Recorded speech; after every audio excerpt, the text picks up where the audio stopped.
Natal, on apprend à la fois par une enquête qui est menée par le Sénat, mais aussi par une enquête de journalistes qui s'appelle Les Infiltrés, que les cabinets de conseil, McKinsey, Accenture, Boston Consulting Group, Capgemini, les cabinets de conseil ont reçu des centaines de millions d'euros du gouvernement pour gérer cette crise. Le premier contrat qui a été signé avec ces cabinets de conseil au moment de cette crise sanitaire, c'était le 12 mars 2020 pour connaître l'état des stocks de masques en France. On a été demandé à un cabinet anglo-saxon de pouvoir nous dire quel était l'état des stocks, alors qu'on a Santé publique France, qui est une agence de l'État. Ça vous paraît logique? Alors, d'abord, sur le principe, moi, je ne fais pas partie de ceux qui considèrent que pour l'État, d'avoir recours à des conseils de cabinets privés, c'est un gros mot.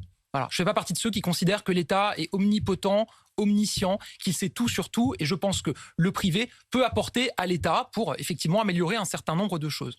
Ensuite, il ne vous aura pas échappé que quand cette crise est arrivée en France, oui, ça a mis au jour un certain nombre de difficultés, un certain nombre de failles, et évidemment, ça nous fait réfléchir pour l'avenir. Sur la question des masques, par exemple, vous savez que la doctrine avait évolué les années précédentes, qu'on demandait à toutes les institutions de s'équiper en masques, et effectivement qu'il n'y avait pas de connaissances fine au niveau national du nombre de masques qui étaient en France. Par exemple, on a trouvé 40 000 masques à la Cour des comptes. Mais la France, qui a une administration pléthorique, n'est pas capable de faire ça et va donner des millions d'euros à un cabinet anglo-saxon pour compter nos masques. Ce que je vous dis, Apolline de Malherbe, c'est que moi, je ne nie pas le fait que quand cette crise est arrivée, elle a révélé des failles, elle a révélé des failles dans notre organisation. Ce que je dis, c'est que face à cette situation, évidemment que le gouvernement a pris toutes les mesures nécessaires pour être capable de réagir face à la crise. Maintenant, évidemment que c'est des enseignements pour la suite. D'ailleurs, sur les cabinets de conseil, on a pris un certain nombre de mesures. Je rappelle qu'ils sont surtout intervenus, les cabinets de conseil, sur la campagne de vaccination pour nous accompagner, pour qu'on soit le plus efficace possible.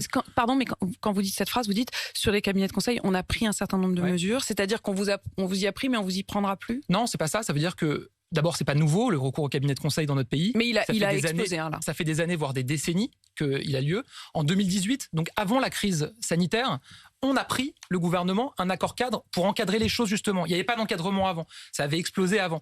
Et ce qu'on constate, c'est une stabilisation des dépenses depuis qu'on a pris cet accord cadre avant donc la crise.